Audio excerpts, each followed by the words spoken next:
Orient bell tiles studio से आप देख रहे हैं एबीपी न्यूज।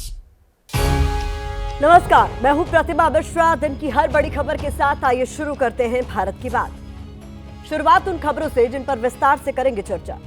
देश में औरंगजेब की कब्र तोड़ने का अभियान चल पड़ा है। महाराष्ट्र के कई शहरों में प्रदर्शन हुआ है। कब्र तोड़ने वाली मांग के पीछे हिंदुत्व वाली कौन सी राजनीति छिपी है, आज इसका विश्लेषण करेंगे।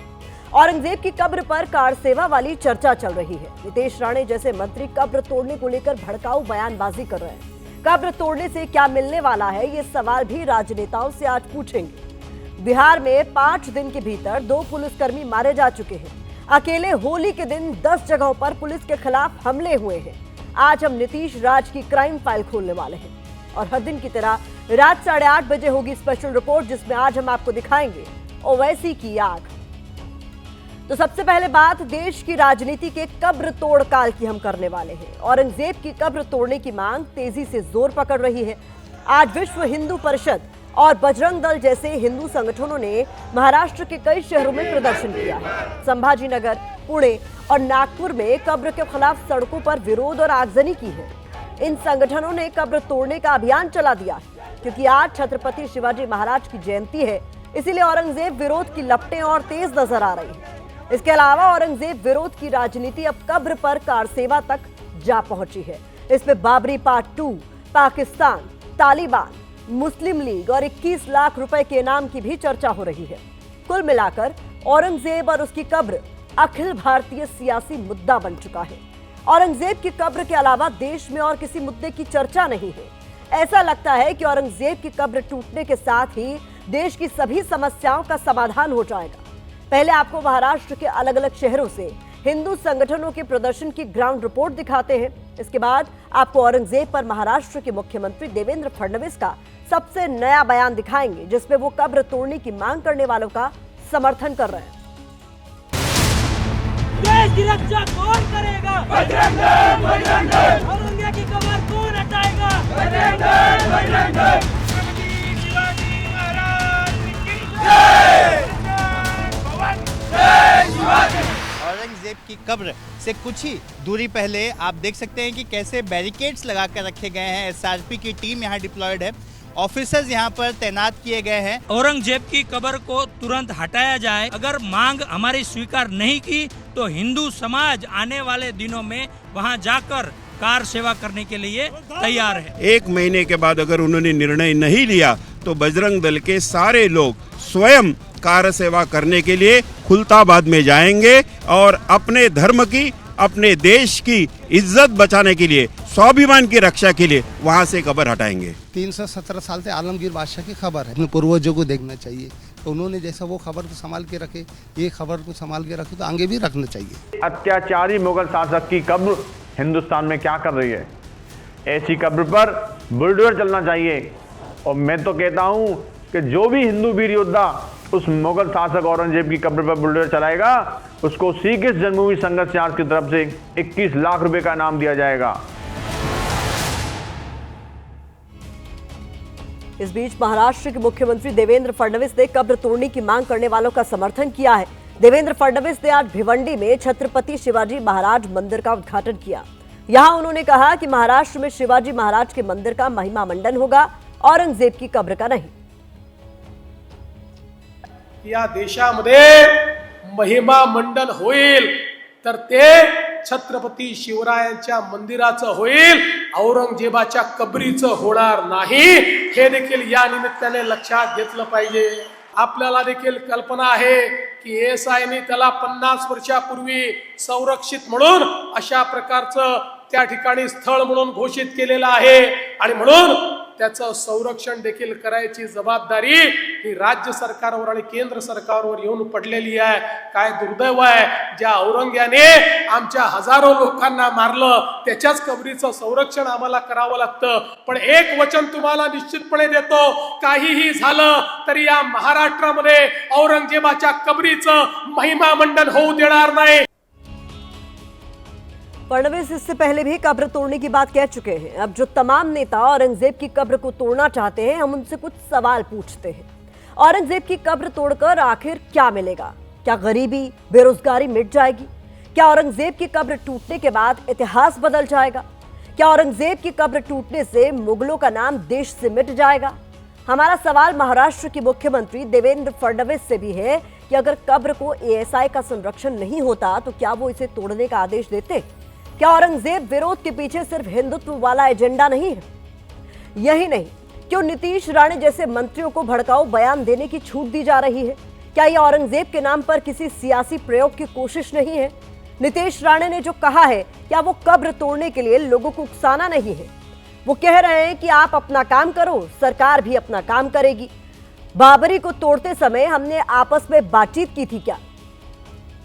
तो क्या नीतीश राणे ये कह रहे हैं कि लोगों की भीड़ कानून हाथ पे लेते हुए जबरन कब्र को उखाड़ फेंके? शायद नीतीश राणे भूल गए हैं कि प्रदेश के लॉ एंड ऑर्डर की जिम्मेदारी भी उन्हीं की सरकार के कंधों पर है। वैसे महाराष्ट्र में औरंगजेब पर ज्यादातर दलों के नेता अपनी डफली, अपना राग अलाप रहे हैं। महाविकास अघाड़ी के दल भी कब्र तोड़ने की मांग पर बट गए हैं। इस मुद्दे पर जारी राजनीति से पहले हम आपके साथ औरंगजेब की कब्र से जुड़ा एक इतिहास शेयर करना चाहते हैं। ये इतिहास जानने के बाद शायद कब्र तोड़ने की मांग करने वाले नेताओं के रुख में कोई बदलाव आ सके। की कमर खुदेगी छत्रपति के धरती पर।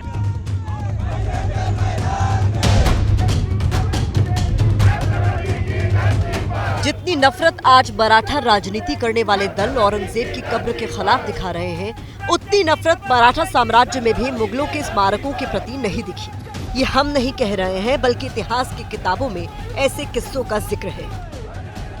औरंगजेब ने 49 साल तक शासन किया, जिसमें से अपने जीवन के अंतिम 25 साल तक उसने मराठाओं के खिलाफ युद्ध लड़ा।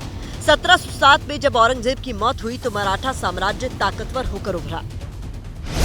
औरंगजेब की मौत के बाद छत्रपति शिवाजी महाराज के पोते शाहू प्रथम को रिहा किया गया, जो 7 साल की उम्र से मुगलों की कैद में थे और 18 साल तक जेल में रहे। बावजूद इसके रिहा होने के बाद शाहू प्रथम खुलदाबाद यानी आज के संभाजी नगर में औरंगजेब की कब्र पर गए। ये घटना महाराष्ट्र सरकार की तरफ से प्रकाशित मराठा कालखंड में दर्ज है, जिसे वीजी खोबरेकर ने लिखा है। शाहू महाराज जब औरंगजेब की कैद में लिए गए तब वो 7 साल के थे। 18 साल उनकी कैद में रहे और फिर उनको छोड़ा गया। तो 18 साल जब वो औरंगजेब की कैद में थे तब उनकी बीवी उनकी देखभाल करती, एक बच्चे की तरह, एक माँ की तरह उनकी देखभाल करती और उनके साथ एक अच्छा सलूक किया गया था जब वो जेल में थे। इसके अलावा रिचर्ड ईटन की किताब a social history of the Deccan में भी शाहू प्रथम की औरंगजेब की कब्र पर जाने का जिक्र मिलता है। कब्र पर जाने के बाद शाहू प्रथम के खिलाफ मुगलों की संस्कृति से प्रभावित होने के आरोप भी लगे। इसका जिक्र भी रिचर्ड ईटन की किताब में मिलता है। ये औरंगजेब को तो 330 साल हो गए। 330 साल में तो ऐसा कोई मसला पैदा नहीं हुआ यहाँ, और अब इस पे हटाने और नहीं हटाने का सवाल ही नहीं है। ये तो एक पॉलिटिकल इश्यूज है, नहीं करना चाहिए इसको। इतिहास के इन किस्सों को देखने से पता चलता है कि मुगलों के प्रति मराठा साम्राज्य का रवैया ऐसा नहीं था जैसा आज पेश करने की कोशिश की जा रही है, बल्कि मुगल स्मारकों के प्रति उनका रवैया संतुलित था। इसके अलावा मराठाओं ने अपनी राजनीतिक और सांस्कृतिक पहचान को बनाए रखते हुए मुगल शासन के निर्माण के प्रति सम्मानजनक रुख अख्तियार किया। तो सवाल यही है कि जब खुद मराठा साम्राज्य में औरंगजेब की कब्र को नहीं तोड़ा गया, तो अब इसको तोड़कर आखिर क्या हासिल होगा? छत्रपति के धरती पर। अब विरोध करने वालों को ये कौन समझाए कि ये कब्र इस बात की गवाह है कि अपने दौर का सबसे ताकतवर बादशाह जिस राज्य को जीतने आया था वहीं दफन हो गया। इधर औरंगजेब की कब्र पर महाराष्ट्र की राजनीति में अजब गजब बयान आ रहे हैं। किसी भी बयान से पता ही नहीं चल रहा है कि वो दल चाहता क्या है। बस राजनीति के लिए सियासी शिगुफे फेंके जा रहे हैं। महायुति और महाविकास अघाड़ी दोनों गठबंधन में शामिल दल जो है इस मुद्दे पर एक मत नजर नहीं आ रहे हैं। महाराष्ट्र सरकार में मंत्री और शिवसेना शिंदे गुट के नेता संजय शिरसाट ने कहा है कि जल्द ही कब्र उखाड़ फेंक दी जाएगी, इसकी डेडलाइन तय की जाएगी। सरकार में शामिल एनसीपी अजीत गुट का रुख बाकी सहयोगियों से अलग है। उसके नेता कह रहे हैं कि जिन लोगों ने छत्रपति शिवाजी महाराज और संभाजी महाराज के खिलाफ आवाज उठाई, उनके विरोध में आंदोलन क्यों नहीं करते? आप में हिम्मत है तो पहले उनकी कब्र खोदो। उधर शिवसेना उद्धव गुट कह रहा है कि ये मराठाओं के शौर्य का स्मारक है, आने वाली पीढ़ी को इसका पता चलना चाहिए, यानी ये कब्र तोड़ने के पक्ष में नहीं है। उद्धव गुट ने सामना में कब्र तोड़ने की मांग करने वाले लोगों को हिंदू तालिबानी बताया है। तो कांग्रेस विधायक अमित देशमुख कह रहे हैं कि अगर कब्र तोड़ना लोक भावना है तो हम उनके साथ रहेंगे, सरकार पहले भूमिका स्पष्ट करे। इसके अलावा मुख्यमंत्री समेत बीजेपी नेता तो कब्र तोड़ने के पक्ष में है ही। कुल मिलाकर महाराष्ट्र के सियासी गलियारों को औरंगजेब ने ही हाईजैक कर लिया है।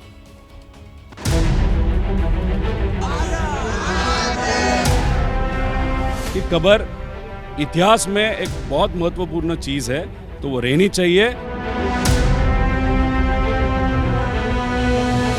तुमको औरंगजेब चाहिए, उसकी कब्र चाहिए, तुम तुम्हारे घर पे लेके जाओ। और हमारी भी पहले से मांग है, ये हटना चाहिए। सरकार आरएसएस की है ना देश में, और महाराष्ट्र में तो आंदोलन क्यों करते हो? ऊपर से फरमान आदेश निकालो और हटाओ कब्र। भाजपा की सरकार केंद्र में भी है, भाजपा की सरकार राज्य में भी। आर्कियोलॉजिकल सर्वे ऑफ इंडिया उन्हीं के हाथों में है। औरंगजेब की जो कब्र है, वहाँ जो खर्चा किया है 10 साल में, इसका एक हिसाब लगा। ये खबर की बात छुपाने के लिए कब्र की बात हो रही है। उसकी कब्र की महाराष्ट्र में कोई जरूरत नहीं है। बाबरी पार्ट से भी बड़ा खतरनाक पार्ट होगा ये। सरकार अगर नहीं करेगी तो शिव प्रेमी जनता ये करेगी। ये सरकार की जिम्मेदारी है कि सरकार इस पर स्पष्टीकरण दे कि सरकार की इस पर भूमिका क्या है। ये जो चर्चाएं हो रही है, मुझे ऐसा लगता है कि जो असल मुद्दे हैं उन मुद्दों को दरकिनारे करने की कोशिश हो रही है। भारत की बात के फोकस से देखें तो औरंगजेब की कब्र तोड़ने वाली मांग सिवाय सियासत के और कुछ भी नहीं है, क्योंकि 11 दिसंबर 1951 को गैजेट नोटिफिकेशन जारी कर भारत सरकार ने इसे संरक्षित स्मारक घोषित किया है। फिर इसी एक्ट में संशोधन होने के बाद 1958 में इसे राष्ट्रीय महत्व के स्मारक की सूची में शामिल किया गया था। ऐसे में औरंगजेब की कब्र को कानूनी तौर से महाराष्ट्र सरकार तब तक नहीं हटा सकती जब तक कब्र एएसआई से संरक्षित है। हालांकि कानून के सेक्शन 35 में प्रावधान है कि भारत सरकार किसी भी संरक्षित स्मारक को हटा सकती है अगर सरकार को लगता है कि उसने अपना राष्ट्रीय धरोहर का महत्व खो दिया है। लेकिन इसमें भी कई तरह के पेच है। बढ़ते हैं आगे। महाराष्ट्र के बाद अब रुख बिहार का करते हैं, जहां कानून व्यवस्था पर सियासी कोहराम मचा हुआ है। बिहार विधानसभा में आज कानून व्यवस्था के मुद्दे पर हंगामा हुआ। विपक्ष ने नीतीश सरकार के खिलाफ नारेबाजी की। विपक्ष ने सदन के अंदर और बाहर दोनों जगह कानून व्यवस्था के मुद्दे पर नीतीश सरकार को घेरा। विपक्ष के नेताओं ने हाथों में पोस्टर ले रखे थे और नीतीश सरकार से सवाल पूछ रहे थे कि चुनावी साल में अपराधी आउट ऑफ कंट्रोल क्यों है। विपक्ष सरकार से ये सवाल क्यों पूछ रहा है, पहले आपको ये बताते हैं। 12 मार्च को अररिया में एएसआई राजीव रंजन की भीड़ से झड़प हुई और एएसआई की मौत हो गई। 14 मार्च को मुंगेर में एएसआई संतोष सिंह की हत्या कर दी गई। 14 मार्च को ही समस्तीपुर में पुलिस टीम पर ईंट से हमला हुआ। 15 मार्च को भागलपुर में पुलिस पर हमला हुआ। 15 मार्च को ही नवादा में एक बार फिर पुलिस टीम पर हमला हुआ। 16 मार्च को पटना में पुलिस की गाड़ी पर हमला किया गया। यानी 5 दिन में 2 एएसआई की हत्या और पुलिस टीम पर हमले इस बात का सबूत है कि चुनावी साल में बिहार में अपराधियों की बहार आ गई है। अपराधी राज्य की सुरक्षा में तैनात जवानों की जान ले रहे हैं, लेकिन राज्य के मुख्यमंत्री खामोश हैं। आज हम नीतीश कुमार से कुछ सवाल पूछना चाहते हैं। सवाल है कि आपने तो सुशासन का दावा किया था, फिर खाकी पर लगातार अटैक क्यों? सवाल है कि आपने सुरक्षा देने का वादा किया था, फिर 2 एएसआई की हत्या क्यों? आपने अपराधियों पर नकेल कसने का दावा किया था, फिर अपराधी बेखौफ क्यों? और सवाल है कि 1990 से 2005 के जंगल राज की तो आपको याद है, लेकिन आपके समय में बढ़ रही अपराध की वारदातों पर चुप्पी क्यों?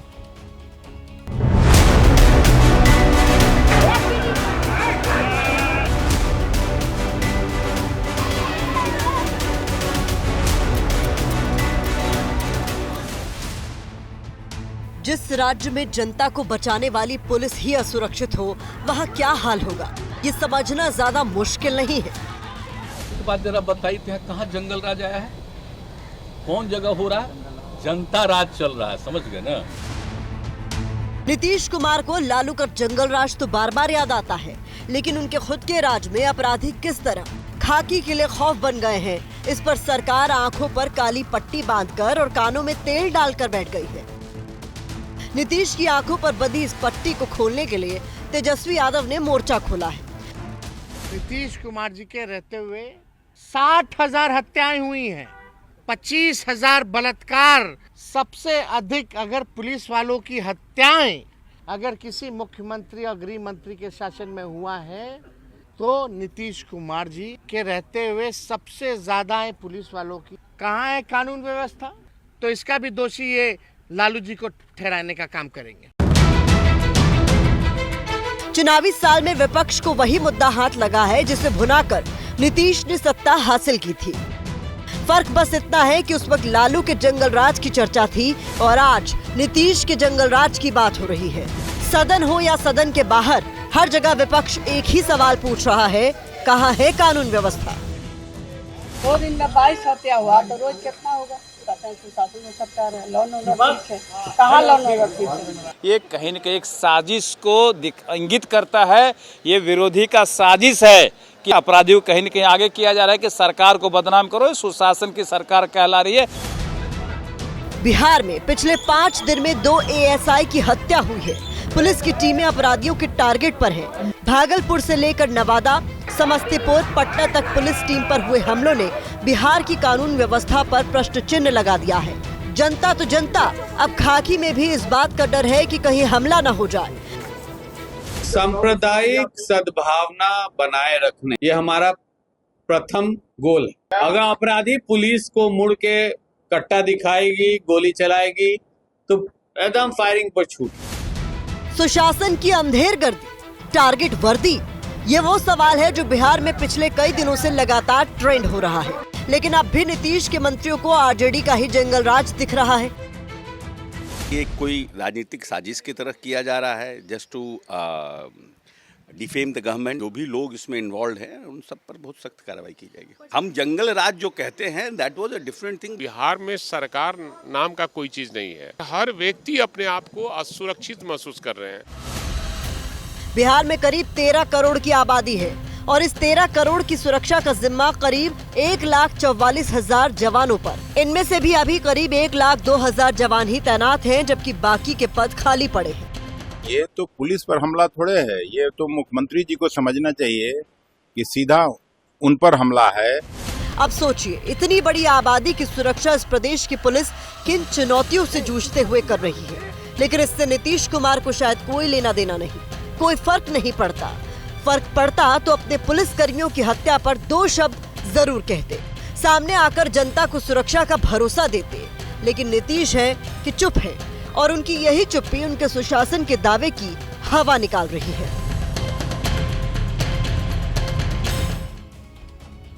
अब सवाल है कि नीतीश राज में लॉ एंड ऑर्डर की स्थिति कैसी है। एनसीआरबी के आंकड़े देखें तो साल 2020 में बिहार में 3,000 से ज्यादा हत्याएं हुई। 2021 में 2,799 और 2022 में 2,930 हत्याएं हुई।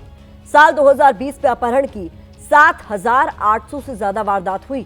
2021 में 10,000 से ज्यादा और 2022 में 11,822 वारदात हुई। इसी तरह साल 2020 में रेप की 806 वारदात हुई। 2021 में 786 और 2022 में 881 वारदात हुई। आज विपक्ष के विरोध की आवाज नीतीश कुमार के कानों तक भी पहुंची। मुख्यमंत्री नीतीश कुमार ने मुख्य सचिव और डीजीपी के साथ बैठक की। बैठक में मुख्यमंत्री ने निर्देश दिए हैं कि कानून तोड़ने वालों के खिलाफ सख्त कार्रवाई होनी चाहिए।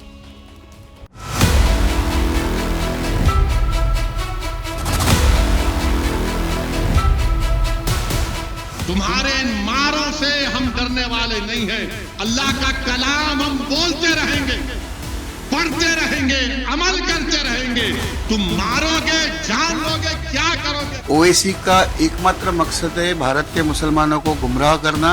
कोई कहता है कि जिस तरह मस्जिदों को कवर से कवर कर दिए, तुम अपने सर को कवर कर लो, मत निकलो। अरे मेरे भाई, वो डरपोक थे जो पाकिस्तान को भाग गए। ये जियालों की औलाद है, भागने वालों की औलाद नहीं है। ये ओवैसी ये भूल रहे हैं कि आप भारत में रह रहे हैं। ये पाकिस्तान नहीं है जो सहन किया जाएगा। ये भारत है और यहाँ सनातनी शेर बनकर जीता है। तुम लाख बोल लो, हम तुम्हारा जमहूरी तरीके से मुकाबला करेंगे, मुकाबला करते रहेंगे और इंशाअल्लाह ताला तुम हारोगे।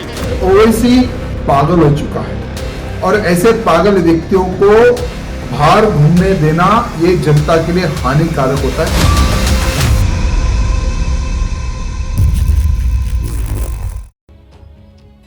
एक चेहरा जो फिर से सुर्खियों में है। असदुद्दीन ओवैसी वक्फ बिल से लेकर औरंगजेब की कब्र वाले विवाद तक गरज रहे हैं और ऐसा गरज रहे हैं कि उसकी गूंज पूरे हिंदुस्तान में सुनाई दे रही है। संसद से लेकर जंतर मंतर तक ओवैसी सरकार के खिलाफ मोर्चा खोले हुए हैं।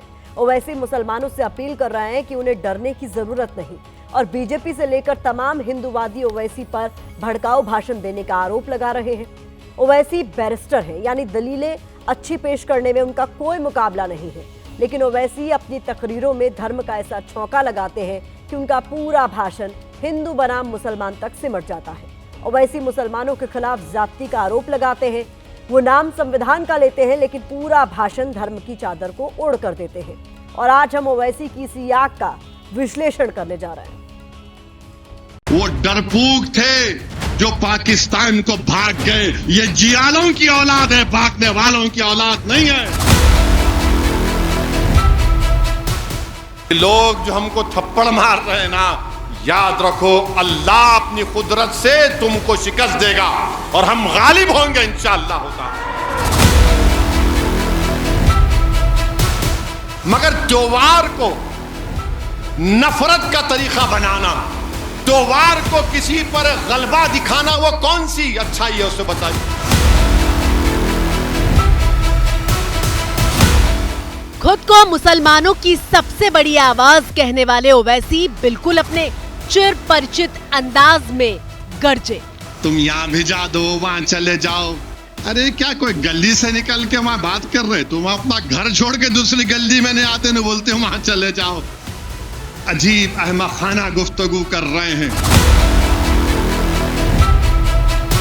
ओवैसी जब भी भाषण देने के लिए आते हैं इसी तरह हुंकार भरते हैं और डंके की चोट पर दावा करते हैं कि मुसलमानों के हक की बात करने वाली देश में मानो उनसे बड़ी कोई आवाज ही नहीं है। आर्टिकल 25 मुझे इस बात की इजाजत देता है। मैं अपना दीन तुमसे नहीं सीखूंगा। मैं उन लोगों से दीन नहीं सीखूंगा जो मुझे मेरी शनाख्त को खत्म करना चाहते हैं।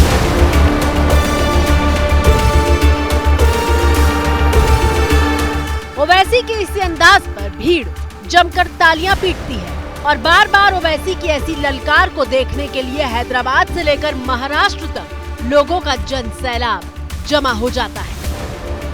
जोर से बोलो औरंगाबाद जिंदाबाद, औरंगाबाद जिंदाबाद।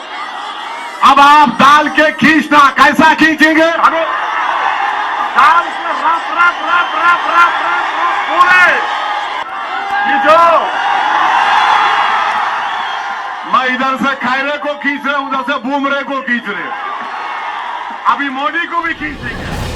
ताजा मामला वक्फ संशोधन बिल का है, जिस पर असदुद्दीन ओवैसी बेहद आग बबूला दिखाई दे रहे हैं। भाई ये अमेंडमेंट बिल है तो पूरे 44 अमेंडमेंट का विरोध है। 44 अमेंडमेंट वक्फ की जायदाद को बचाने के लिए नहीं, वक्फ को खत्म करने के लिए। ना इसमें इनकम बढ़ेगी वक्फ की, ना जो नाजायज काबिज है उनको हटा पाएंगे। आप क्या कर ले आ रहे हैं? अनकॉन्स्टिट्यूशनल बिल है। तस्वीरें दिल्ली के जंतर मंतर की हैं, जब वक्फ संशोधन बिल पर मुस्लिमों के विरोध प्रदर्शन में ऑल इंडिया मजलिसे इत्तेहादुल मुस्लिमीन यानी AIMIM के मुखिया ओवैसी शामिल हुए। ये अनकॉन्स्टिट्यूशनल है, इसका कोई भी फायदा वक्फ को नहीं होगा। सिर्फ वक्फ बोर्ड को बर्बाद करने के लिए, वक्फ जायदादों को लूटने के लिए हुकूमत ये एंटी कॉन्स्टिट्यूशनल और एंटी मुस्लिम काम करने जा रही है। वक्फ संशोधन बिल को लेकर ओवैसी भड़के हुए हैं और उसे असंवैधानिक बताते हुए सरकार पर तीखा हमला कर रहे हैं। अगर आपकी मस्जिद है, कोई जाके बोलेगा मस्जिद नहीं है, कलेक्टर को कंप्लेंट दे दिया, कलेक्टर इंक्वायरी ऑर्डर करेगा, इंक्वायरी तक जब इंक्वायरी ऑर्डर करेगा तो वो मस्जिद ही नहीं रहेगी, वक्फ नहीं रहेगा। दिल्ली में 123 प्रॉपर्टीज हैं जिसको दिल्ली वक्फ बोर्ड कहता है हमारी है और गवर्नमेंट बोलती है हमारी है। पार्लियामेंट सामने की मस्जिद आप देखते हैं ना, वो सरकार कहती है हमारी प्रॉपर्टी है। कल कलेक्टर ऑर्डर करेगा और नोटिस लगा देगा गवर्नमेंट प्रॉपर्टी। वही तो कर रहे हैं। वक्फ संशोधन बिल पर कांग्रेस से लेकर समाजवादी पार्टी तक तमाम दल एकजुट दिखाई दे रहे हैं, क्योंकि पार्टियां मुसलमानों के प्रति अपना समर्पण भी साबित करना चाहती हैं। हम कॉशन कर रहे हैं चंद्रबाबू नायडू को, हमारे पासवान साहब को, और नीतीश कुमार को याद रखिए, दुनिया जब तक कायम रहेगी, अगर आप इस वक्त नाजुक वक्त में इस बिल की तायीद करेंगे तो आपको मुसलमान कभी नहीं माफ करेगा, क्योंकि आपकी तायीद की वजह से ये बिल कानून बनेगा। इसलिए हम उनसे भी कह रहे हैं कि आप इस गैर अनकॉन्स्टिट्यूशनल बिल की तायीद मत करिए। दरअसल वक्फ बोर्ड पर आरोप है कि वो संपत्ति पर कब्जा कर लेता है और आंकड़े बताते हैं कि वक्फ बोर्ड के पास देश में कितनी बड़ी जमीन है। देश की सेना के पास 18 लाख एकड़ जमीन है, रेलवे के पास 12 लाख एकड़ जमीन है, जबकि वक्फ बोर्ड के पास 9.4 लाख एकड़ जमीन है। जमीन की कीमत सुनेंगे तो आपके होश उड़ जाएंगे। वक्फ बोर्ड के पास कुल 1.2 लाख करोड़ की संपत्ति है। यह आंकड़ा कितना बड़ा है उसे ऐसे समझिए कि ये देश के शिक्षा बजट के बराबर है। इस्लाम में वक्फ उस संपत्ति को कहते हैं जो अल्लाह के नाम पर दान कर दी जाती है। एक बार संपत्ति वक्फ की हो गई तो फिर उसे वापस नहीं लिया जा सकता है। दूसरी तरफ सरकार ने कहा है कि किसी भी धार्मिक संस्था में कोई हस्तक्षेप नहीं किया गया है और न ही बिल में संविधान के किसी भी प्रावधान का उल्लंघन किया जा रहा है। सरकार ने कहा है कि वक्फ बोर्ड के ऑडिट और अकाउंट के सिस्टम में कमी है, जिसे दूर करने की कोशिश की गई है। लेकिन वक्फ संशोधन बिल कोई अकेला मुद्दा नहीं है। मुसलमानों से जुड़ा कोई भी विषय हो, सबसे पहले दलीलें पेश करने ओवैसी सामने आते हैं। अब खबरों को भी तोड़ने की बात कर रहे हैं। मेरे अजीज दोस्तों और बुजुर्गों, ये वक्फ का कानून मोदी इसलिए लाए हैं, यह कानून बनाना चाहती हैं इस बिल के जरिए कि मुसलमानों से मस्जिदों को छीन लिया जाए। ओवैसी दावा करते हैं कि उनके सिवाय देश की कोई भी राजनीतिक पार्टी मोदी से मुकाबला करने की ताकत नहीं रखती। मोदी को कोई टक्कर दे सकता है तो वो है असदुद्दीन ओवैसी। भारत एक गुलदस्ता है। अगर मोदी ये कहेंगे कि नहीं, गुलाब के फूल से चमेली की खुशबू आना, अगर मोदी ये कहेंगे कि कांटे से मोतिया की खुशबू आना, तो कहां से आएगी? गुलाब के फूल से गुलाब की खुशबू आएगी, चमेली के फूल से चमेली की खुशबू आएगी। ये भारत है, ये फूलों का एक गुलदस्ता है। मगर बीजेपी आरएसएस, क्योंकि आरएसएस के 100 साल मुकम्मल हो रहे हैं, वो ये चाहते हैं कि हमारी मजहबी शनाख्त को खत्म करके रख दिया जाए। पिछले कई सालों में ओवैसी ने देश में अपनी पहचान सत्ताधारी पार्टी बीजेपी पर सबसे तीखे हमले करने वाले चेहरे के तौर पर बनाई है। वक्फ हमारे लिए एक इबादत है, नमाज की तरह नहीं, मगर अल्लाह के नाम पे जो हमारे बुजुर्गों ने दिया, अपनी गाड़ी कमाई से दिया, हुकूमत ने नहीं दिया वक्फ प्रॉपर्टी को, हमारे बुजुर्गों ने इसको वक्फ किया। आज मोदी कह रहे हैं इसका मालिक अल्लाह को नहीं, इसका मालिक अल्लाह नहीं रहेगा। झूठ बोलते हैं बीजेपी वाले। हिंदू भी डरपोक नहीं है, और एक टुकड़ा इस देश का धर्म के आधार पर पाकिस्तान उन लोगों ने बनवा लिया है, तो अब चैन से रहें, क्योंकि अब अन्य टुकड़े तो इस भारत देश के होने वाले नहीं, क्योंकि इस देश का प्रधानमंत्री नरेंद्र मोदी। और फिर होता यह है कि ओवैसी के हमलों का जवाब देने के लिए हिंदू संगठन से लेकर बीजेपी ब्रिगेड तक सक्रिय नजर आती है। ओवैसी इस देश की राजनीति में हमेशा कड़वा बोलने, हिंसक बोलने तथा समाज के अंदर जहर पैदा करने का काम करने वाले नेता माने जाते हैं। इसलिए ओवैसी को सीरियस लेना ये देश की राजनीति का दुर्भाग्य है। ओवैसी को सीरियस लेना राजनीतिक दलों की मजबूरी है, क्योंकि हैदराबाद के बाहर ओवैसी चुनाव में सीटें भले ही ज्यादा हासिल न कर पाते हों, लेकिन कई राजनीतिक पार्टियों का खेल बिगाड़ने की ताकत जरूर रखते हैं। यूपी हो तो वोट समाजवादी पार्टी से लेकर कांग्रेस तक के कटते हैं, और अगर बिहार हो तो राष्ट्रीय जनता दल के वोट बैंक में सेंधमारी कर देते हैं। यही वजह है कि ओवैसी पर बी टीम का आरोप लगाया जाता है। लेकिन सच्चाई ये भी है कि ओवैसी जितना तल्ख होकर बीजेपी और सरकार पर हमले करते हैं, वैसा कोई राजनीतिक पार्टी नहीं कर पाती। क्यों नहीं कर पाती, उसकी वजह भी आपको बताते हैं। कैंपेनिंग का टाइम 10 बजे अभी 15 मिनट बाकी है। सुनो सुनो, अभी टाइम कितना है? हाँ 15 मिनट है अभी। Very sorry.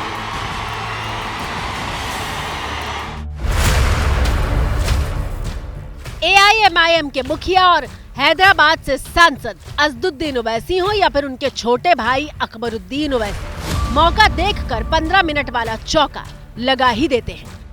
बोल दूं कल से शुरू करो बैटिंग। अभी खाली उन्होंने टाइमिंग कर रहे, सिंगल ले रहे, 1 2 3 कर रहे। अगर शुरू हो गए T20 का तो फिर तुम्हारा भी T20 फिर कैसा होगा देखो। हाँ अरे आप बताइए, आप 15 सेकंड का थे इनको, 15 सेकंड मुर्गी का बच्चा हूं मैं? हाँ 15 सेकंड का थे, बोलो ना कहां पे आना आता हूं मैं। ओवैसी सोलापुर में चुनाव प्रचार के लिए पहुंचे थे और उनके लंबे चौड़े भाषण में सबसे ज्यादा तालियां उस वक्त बजी थी जब ओवैसी ने 15 मिनट वाली टूल किट की एंट्री करवाई थी। सुनो सुनो, अभी टाइम कितना है? हाँ 15 मिनट अभी। Very sorry.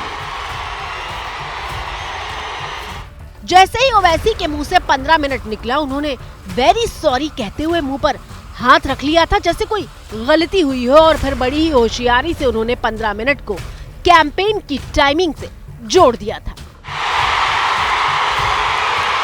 Very sorry, very sorry. अगर 9:45 हो रहे हैं, अभी 15 मिनट बाकी हैं, उस कौन सा कानून का उल्लंघन हुआ है बताइए? आप बताइए कौन सा कानून है? BNSS का हुआ, मॉडल कोड ऑफ कंडक्ट का हुआ। वैसे तो पूरा हिंदुस्तान ओवैसी ब्रदर्स की 15 मिनट वाली टूल किट से वाकिफ है, लेकिन इसकी शुरुआत करीब 12 साल पहले ओवैसी के छोटे भाई अकबरुद्दीन के बयान से हुई थी। हिंदुस्तान, हम 25 करोड़ है ना, तुम 100 करोड़ है ना, तुम तो हमारे से इतने ज्यादा है। 15 मिनट के लिए पुलिस को हटा लो, बता लेंगे किसमें हिम्मत है, कौन ताकत है। दरअसल इस तरह के बयान ओवैसी ब्रदर्स की राजनीति को सूट करते हैं। You love me? I love you also. ये है दो तरफा मोहब्बत। ओवैसी मोहब्बत के पैगाम की बात तो करते हैं, लेकिन उनकी तकरीरों में मुसलमानों के खिलाफ नफरत का जिक्र जरूर होता है और उस नफरत का जवाब देने के लिए वो भड़काऊ भाषणों का सहारा लेते हैं। हमको अगर मंत्री बनना होता तो बहुत पहले बन जाते। हमको मंत्री बनने का कभी शौक था ना है ना कभी रहेगा। हमारी जिंदगी का मकसद ये कि जो हमको वोट डालता है, धूप में खड़े होकर जो लाखों की तादाद में हमारे भड़काऊ भाषण को सुनने के लिए आते हैं, हम उनके लिए क्या कर सकते हैं? अगर जरूरत पड़ी तो हम अपनी जान को भी तुम पर फिदा कर देंगे। याद रखो हमारी इस बात। बिल्कुल ठीक सुना आपने। ओवैसी खुद कबूल कर रहे हैं कि वो भड़काऊ यानी भावना को भड़काने वाली बयानबाजी करते हैं। जो लाखों की तादाद में हमारे भड़काऊ भाषण को सुनने के लिए आते हैं, हम उनके लिए क्या कर सकते हैं? अगर जरूरत पड़ी तो हम अपनी जान को भी तुम पर फिदा कर देंगे। याद रखो हमारी इस बात को।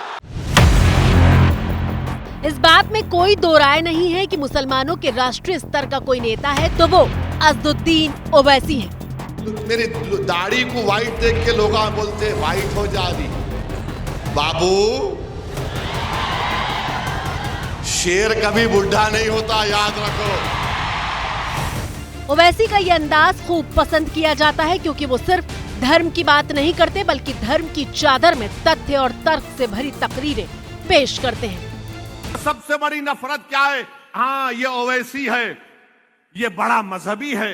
मैं क्या करूं? अपने दीन को छोड़ दूं? मैं तौहीद को छोड़ दूं?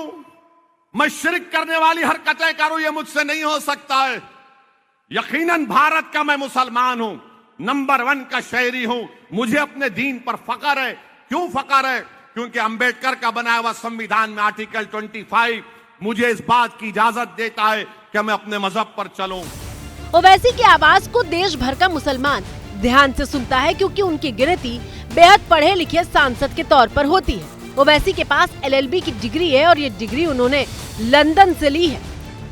I want to know, I'm very thankful to him. मैं शुक्रगुजार हूं उनका मैडम कि उन्होंने उर्दू के अशार पढ़ने पर इसको कटमुल्ला की जबान नहीं कहा, जो उनके एक वजीर आला ने कहा। ये भारत की खूबसूरती को आप नहीं समझ रहे हैं।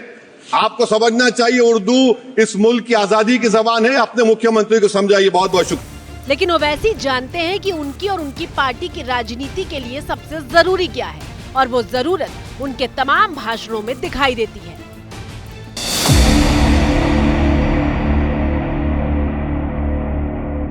जो ये समझ रहे हैं कि सर पर टोपी पहनने से और सर पर हिजाब या निकाब पहनने से हमारे दिमागे, हमारी अकल पर पर्दा पड़ जाता है। नहीं दीवानों, तुम्हारी अकल पर पर्दा पड़ गया, हम तो आगे आना चाहते हैं। यही वजह है कि ओवैसी हैदराबाद की हदों को पार करके राजनीति के राष्ट्रीय पटल पर दिखाई देने लगे। नरेंद्र मोदी आजकल भारत के हमारे फजीलतुल शेख बने हुए हैं और ये बता रहे हैं कि अगर कोई मुसलमान होता है तो उसको 5 साल तक वो वक्फ को नहीं दे सकता है। ये कहां से इनको मालूम हुआ, कौन से फिक़्ह ये की किताब में लिखा गया? तो इनका मकसद एक ही है कि भारत के मुसलमानों से उनकी सियासी और मजहबी शनाख्त को छीन लिया जाए। MIM का गठन साल 1927 में हुआ था। शुरुआत में ये पार्टी सिर्फ तेलंगाना तक सीमित थी। 1984 से ये पार्टी लगातार हैदराबाद लोकसभा सीट जीतती आ रही है। कांग्रेस पार्टी नहीं मुकाबला कर सकती बीजेपी और मोदी का। अगर कोई जानता है कैसे बीजेपी को रोका जाए तो उसका नाम असदुद्दीन ओवैसी और मल्लिक है। लेकिन बिहार से लेकर यूपी और फिर महाराष्ट्र तक जिस तरह से ओवैसी MIM की मौजूदगी दर्ज करवा रहे हैं, उसने एक छोटी पार्टी को देखते ही देखते राष्ट्रीय पहचान दिला दी। मैं ये कहूंगा कि हम आज एक ताकतवर पार्टी बन चुके अल्हम्दुलिल्लाह। जो कुर्बानियां हमारे बुजुर्गों ने दी, जो मेहनतें और काविशें उन्होंने की, आज मजलिस को मुकाम हासिल हो गया है। होली, रमजान, औरंगजेब, वक्फ या फिर हिंदू मुसलमान, मुद्दा कोई भी हो, ओवैसी अपनी बात पूरी हनक और तर्कों के साथ रखते हैं। और यही वजह है कि बैरिस्टर ओवैसी की बात पक्ष को या फिर विपक्ष ध्यान से सुनता है। और यही ओवैसी की लोकप्रियता की भी वजह है। तो मुझे फिलहाल भारत की बात पे दीजिए इजाजत।